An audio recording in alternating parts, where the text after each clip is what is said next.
Entonces, lo que dices realmente es alarmante y preocupante. El tema del combustible, que no se garantice el combustible para los aviones, porque eso implica conectividad. Estamos ahora enlazados vía Zoom con Jean-Paul Benavente, presidente de la Asamblea Nacional de Gobiernos Regionales y, por supuesto, gobernador regional de Cusco. Jean-Paul, muy buenos días. Gracias por atendernos.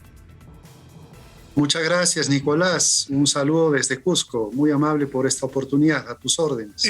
Antes de hablar del tema de Cusco, del turismo y de la afectación por el tema del precio de los combustibles, de los aviones, que es un tema que yo quisiera tu juicio, Jean-Paul, sobre cómo salir del entrampamiento político.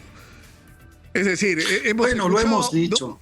Lo hemos dicho, Nicolás. Desde el 18 de marzo venimos diciendo lo mismo.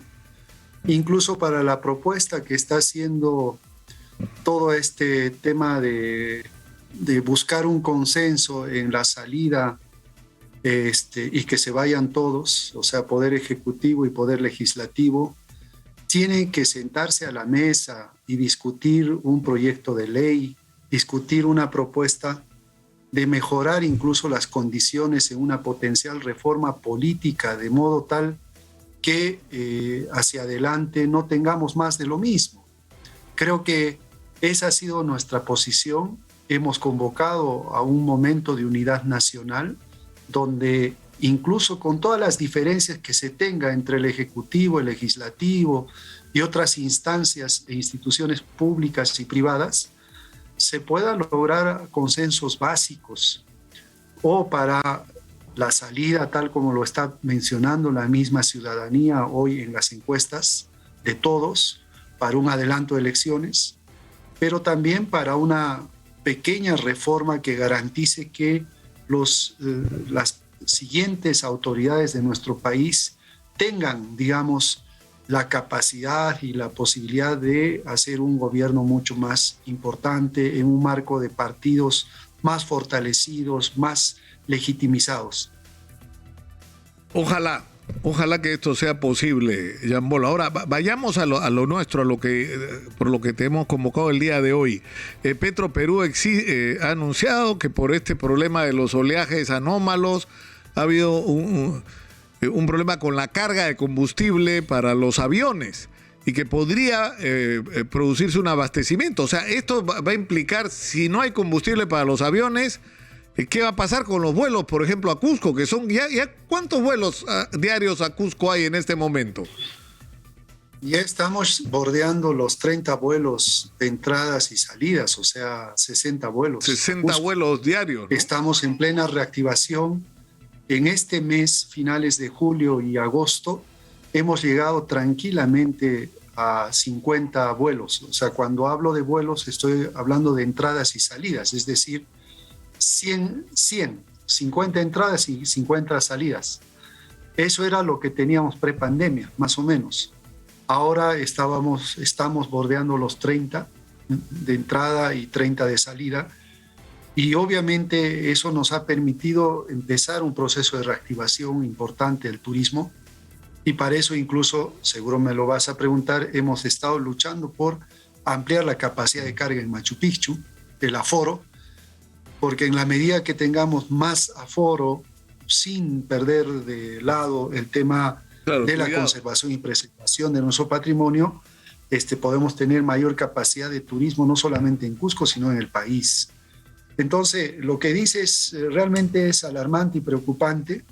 El tema del combustible, que no se garantice el combustible para los aviones, porque eso implica conectividad.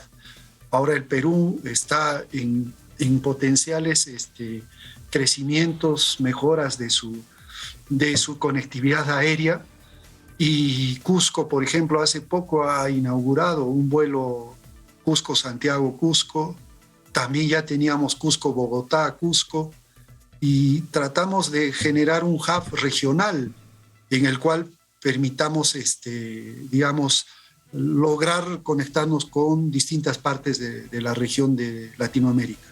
No, esto con el aeropuerto en Chinchero además va a ser una revolución, ¿no? porque vas a Sí, tener sí. la posibilidad de vuelos directos de Europa a Cusco, vuelos de todas partes del mundo, ¿no? De los Estados Unidos directamente a Cusco. Y como tú dices, Cusco se puede convertir en un nuevo hub, así como Lima lo es. Cusco también lo puede ser, ¿no? Sí, Y ampliando además y nuestra llegada, ¿no? así es, y definitivamente vamos a complementar lo que hoy mismo representa el Velasco Astet, el aeropuerto de Lima, y creo que eso nos permite una consolidación del turismo en Latinoamérica, en el país. Y hemos visto cómo está Piura, cómo está Iquitos, cómo está Arequipa, cómo están distintas regiones que pueden lograr una mejor conectividad hacia Cusco, hacia Lima, porque entendamos que Lima, el Jorge Chávez ya se ha saturado y necesitamos complementarlos con otra infraestructura aeroportuaria. Pero ojo, nuevamente el tema de los precios de los combustibles que son importados, querosene para aviones, realmente nos preocupa que esté incrementando y que sobre todo haya desabastecimiento, ¿no? Y ojalá que claro. no haya una repercusión, pues, eso no puede pasar. y que se resuelva. Claro, eso es cierto que es un problema técnico que ha afectado directamente el cierre, entiendo, de la refinería de La Pampilla, el cierre de embarques y desembarques en Repsol por unos días, ¿no? De Repsol, pero en fin, sea lo que sea, yo no sé qué van a hacer los técnicos, pero lo que no nos puede ocurrir es que haya desabastecimiento, y menos aún en un momento como este, que es el momento pico de la llegada. Nunca llega tanto turista como en esta época, ¿no? Sería una desgracia. Ojalá que se tomen las medidas y que escuchen los reclamos y que sean conscientes del nivel de impacto que tendría una situación como esta. Ahora, ¿cómo va, Gianpolo, la masificación del gas? O sea, ¿cuánto se ha avanzado de las palabras a la acción en relación a este tema? Bueno, nosotros como región Cusco hemos pasado a la acción. Tenemos ya instalado algunos gasocentros y también convertidos más de 1.200 unidades vehiculares y con un cronograma ya específico para iniciar el acceso y la acometida a los hogares.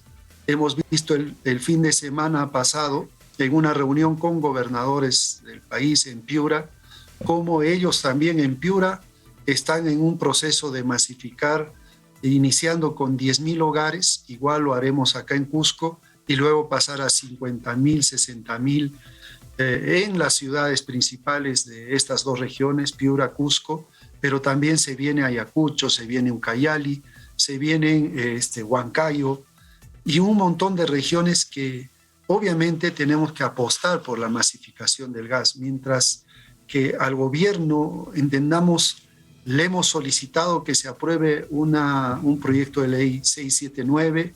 Ellos han remitido al Congreso. Felizmente el pasado fin de semana el Congreso ha aprobado este proyecto de ley 679, que para nosotros es trascendental porque hace dos cosas fundamentales. Uno, que va a permitir que se hagan concesiones temporales a privados, a públicos, a empresas que están ligadas a la distribución de energía, incluso a aquellas empresas distribuidoras de energía eléctrica, que puedan suministrar y que puedan comprarse, digamos, el lío de generar una distribución del gas natural en las distintas ciudades. ¿Por qué hablo de esto? Porque en algún momento se paralizó casi 8 años un proyecto llamado 7 regiones, porque tenía una modalidad de concesión permanente desde Proinversión, que eso no ayudaba mucho y por eso eran procesos que se caían una y otra vez.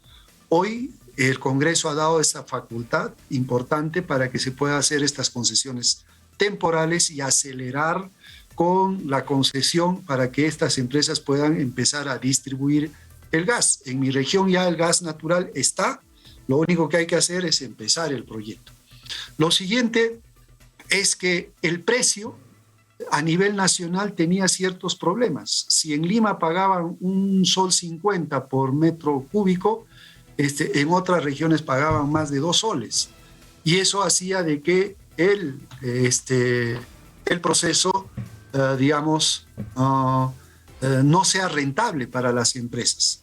Ahora que vamos a estandarizar costos a nivel nacional, y creo que es una política de masificación real, coherente, cuando se estandarizan costos y precios para que en cualquier región del Perú, al igual que Lima, paguemos más o menos precios, digamos, estándares o homogenizados, ¿no? Eso es importantísimo, estimado Nicolás, y con este paso esperemos que ahora el Ministerio de Energía y Minas ya pueda arrancar con las inversiones en la masificación a nivel del país. Ahora, Pedro Gamio hablaba de que no era necesario, que es un especialista, ¿no?, en estos temas y que ha hecho mucha campaña en los últimos años, por un lado por la masificación del gas y por el otro lado por el uso de energías renovables, pero él decía que tú no tenías que esperar a hacer una obra gigantesca como el gasoducto del sur, ¿no es cierto?, que además anda envuelta en una serie de conflictos, sino que podrías hacer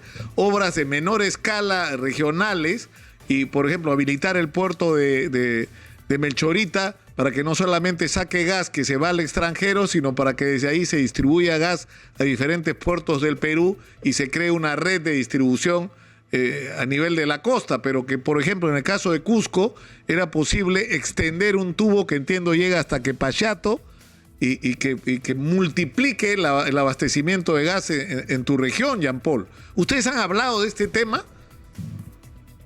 Sí, Quepachato ya tiene la válvula ahí del gasoducto que está yendo hacia Ica y luego hacia Lima. El tema era trasladar más bien un pequeño tubo desde Quepachato hasta Quillabamba o hasta Cusco, que son más de 200 kilómetros. Pero dado que había el otro gran proyecto del gasoducto, no podíamos nosotros sustituir ese gran proyecto con un proyecto más pequeño. Esas son las partes de los procedimientos administrativos que hay veces algunas personalidades no entienden. Y lo que hemos hecho sí es impulsar un proyecto de una planta de fraccionamiento, una petroquímica básica en Quepachato, que estamos a punto de también iniciar esta obra. Tardan los estudios, los expedientes técnicos, y por lo tanto estamos trabajando porque allí se puede producir cerca de 1.500 barriles de petróleo diario para abastecer 3-4 regiones en términos de GLP, o sea, el baloncito que reciben, porque en la masificación del gas sabemos que el gas natural solamente llegaría a las ciudades y tenemos que garantizar de que haya combustible más barato también para las zonas más alejadas. Claro, porque, como diríamos acá, aquellos hogares que están en la punta del cerro, tenemos que llevarle GLP, pero a precios mucho más cómodos. No, claro, porque lo increíble es que precisamente en esa zona, en Quepachato y toda la zona donde sale el gas, es donde el balón de gas de GLP es el más caro de todo el Perú. Es una cosa absurda. O sea, quienes producen el gas son los que más pagan por él, ¿no? Ajá, y una estrategia que estamos haciendo con el consorcio de Camisea. Casi va a ser imposible, por ejemplo, llevarle balones de gas al Megantoni, donde ahí se produce y están los yacimientos de Camisea. Lo que tenemos que hacer es convertirlo todo a energía limpia, electricidad, y ponerle una planta petroquímica, una planta termoeléctrica, perdón, en Megantoni, y que todo el consumo de energía, cocina eléctrica, ducha eléctrica, etcétera, claro, sea en base a esa termoeléctrica. No hay otra forma de llevarles energía barata además, a nuestros hermanos donde se explota fíjate, yo he estado el otro día, un ingeniero me dio una información increíble, me dijo que una cocina eléctrica, de inducción eléctrica, que además la electricidad podría haber sido generada a gas, y es justamente lo que tú estás hablando, o sea que es un uso alternativo al gas. Usas el gas para producir energía eléctrica y con esa energía eléctrica lo que usas en la casa no es un balón de gas, sino es una hornilla de inducción eléctrica. Eso es carísimo. Me dice, no, cuesta el 40%, pagas el 40% de lo que pagarías aproximadamente por lo mismo en gas. O sea que terminaría reduciendo de una manera significativa el costo del combustible, ¿no? Que se está pagando ahora. O sea, la estrategia es esa, o sea, buscar cómo mejoramos nuestra matriz energética, ya sea, bueno, nuestras hidroeléctricas están ahí, pero el gas natural es fundamental.